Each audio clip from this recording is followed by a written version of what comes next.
নমস্কার শ্রোতা বন্ধুরা, শ্রুতিতরণ অডিও স্টোরি টেলিং চ্যানেলে আজ আপনাদের সবাইকে স্বাগত।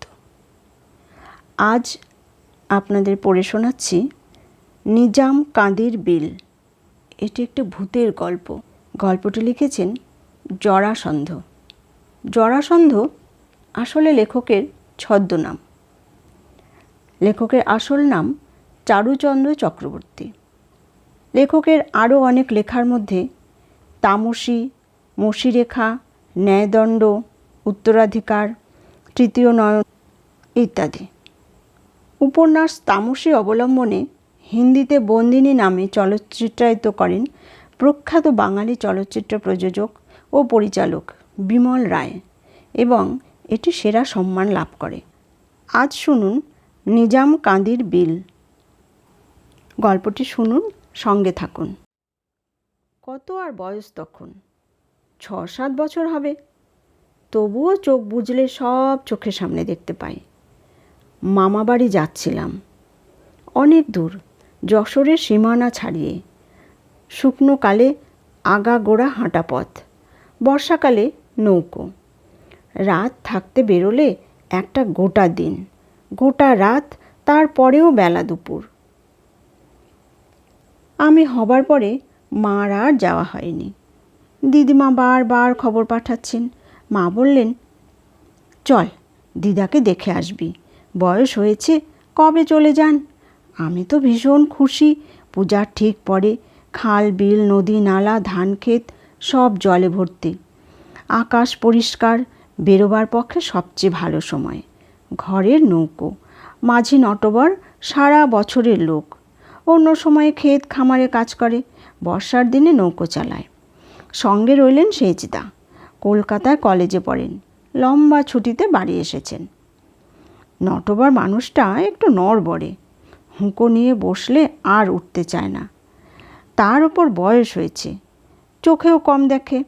বড়দা তাকে বারবার হুঁশিয়ার করে দিলেন, হাত চালিয়ে যেও, নিজাম কাদির বিলটা যাতে সন্ধ্যের আগেই পার হয়ে যেতে পারো।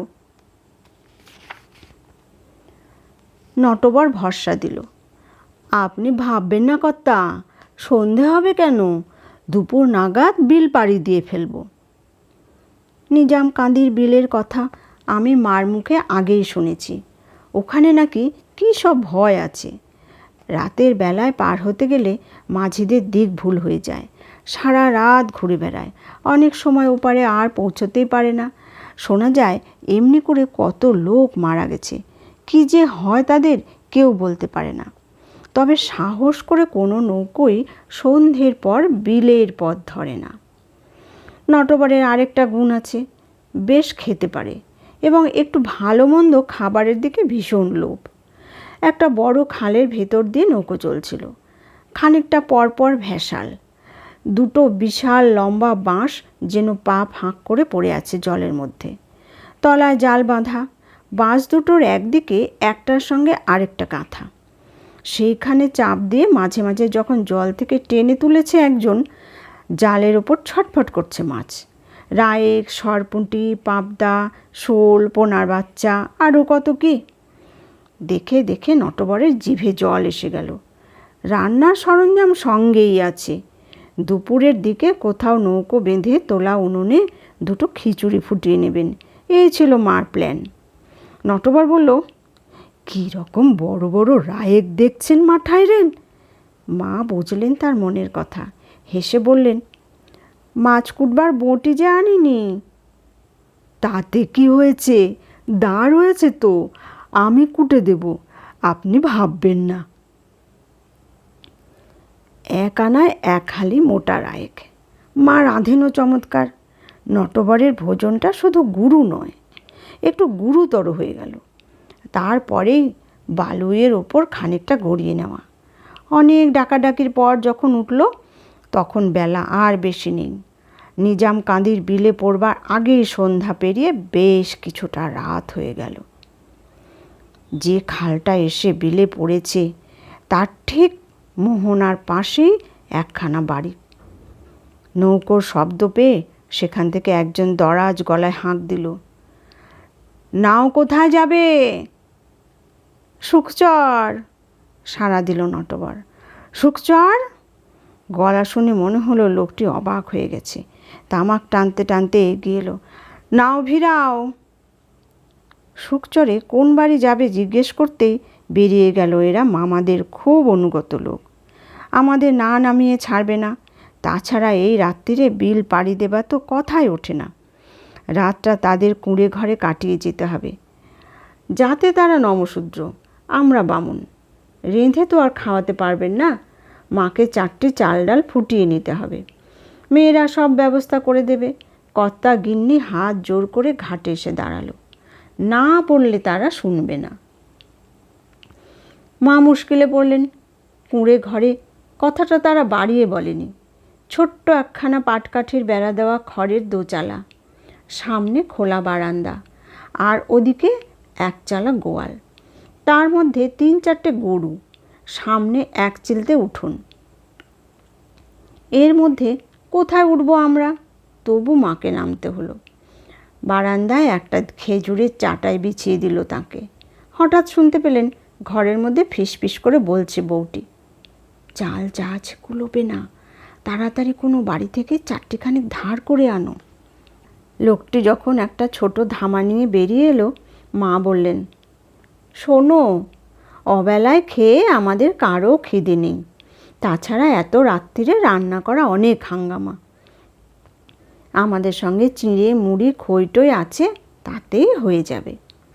অনেক বলা কওয়ার পর তাতেই রাজি হলো হারান মণ্ডল। কিন্তু শুধু চিঁড়ে মুড়ি খাওয়া যায় নাকি? গোয়ালে দুধেলা গাই ছিল, 2বার কথা সকালে, কিন্তু মণ্ডলের বউ তখনই ধুয়ে আনলো খানিকটা। উঠোনের কোণে উনুনে মাকে সেটা ফুটিয়ে নিতে হলো। কোন বাড়ি থেকে 1 ছড়া মর্তমান কলাও জোগাড় করে ফেলল হারান। ফলারটা আমাদের বেশ ভালোই জমলো। কিন্তু তারপর সেজদা বললেন, এখানে থাকা অসম্ভব। ভীষণ মশা আর পচা গন্ধ। বর্ষার জল নেমে গেছে। চারিদিকে দাম জঙ্গল পচতে শুরু করেছে। ঘণ্টাখানেকে টেকা যাচ্ছে না, তার উপরে সারা রাত। তাছাড়া শোয়া যাবে কোথায়? ওদের ঘর দরে তো ওই অবস্থা। 3টি ছেলে পেলে নিয়ে ওদেরই কুলোয় না। কিন্তু ওদিকে যে আবার নিজামকাঁদির বিল, সেজদা কলকাতার কলেজে পড়া ছেলে, ওসব একেবারে হেসে উড়িয়ে দিলেন। বললেন, ভয়টা কিসের? এমন চমৎকার চাঁদনি রাত, মেঘ নেই, বৃষ্টি নেই, ঠান্ডা বিল, রাত পোয়াবার আগেই আমরা পৌঁছে যাব। হারান আর তার বউ বলতে লাগলো, কাজটা ঠিক হবে না। কদিন আগেই নাকি একখানা বিদেশি নৌকো না জেনে ঢুকে পড়েছিল বিলের মধ্যে। অনেক রাত্রে তাদের চিৎকার শুনতে পেয়েছে তারা। পথ হারিয়ে জানতে চাইছিল কোন দিকে যাবে। সেজদা বললেন, চেনে না বলেই জানতে চাইছিল, আমরা ঠিক চিনে যাব। মার খুব ইচ্ছা ছিল, কিন্তু ছেলের জিদ দেখে চুপ করে গেলেন। নটবর সেজকর্তাকে জমের মতো ভয় করে। মনে মনে যতই আপত্তি থাক, বাইরে মুখ খুলবে না। আমার বুকের ভেতরটা দুরু দুরু করতে লাগলো। ওদিকে আবার কৌতূহলও কম নয়। দেখা যাক কিসের ভয়। ছইয়ের ভেতর মা আর আমি শুয়ে পড়লাম। বাইরে পাটাতনের ওপর শতরঞ্চি বিছিয়ে সেজদাও একটু গড়িয়ে নেবার ব্যবস্থা করলেন। গভীর বিল, লগি চলবে না। পেছনের গলুইতে বৈঠা হাতে নটবর। যত দূর চোখ যায় জল আর জল। ঢেউগুলি মৃদু তালে ঘা দিচ্ছে নৌকোর তলায়। সেই ধক ধক শব্দে আপনি চোখ জুড়িয়ে আসে। কত রাত জানি না, হঠাৎ ঘুম ভেঙে গেল। সেজদার হাঁক ডাকে, ঘুমিয়ে নৌকো চালাচ্ছ? নটবর মিনমিন করে বলল, আজ্ঞা না কর্তা, একটু ঝিমুনি এসেছিল। ঝিমুনি এসেছিল? চোখে জল দিয়ে নাও। নটবর চোখে জল দিয়ে জোরে জোরে বৈঠা চালালো। সেজদা একবার এদিক ওদিক ভালো করে দেখে নিয়ে চেঁচিয়ে উঠলেন, এ কী করছো? নটবর আকাশ থেকে পড়ল। কেন, কি হলো? নৌকো ঘুরে যায়নি তো? কি যে বলেন কর্তা! কথাটা হেসে উড়িয়ে দিল নটবর। ঘুরে আবার গেল কখন? আমি তো সোজা সামনের দিকে চলেছি।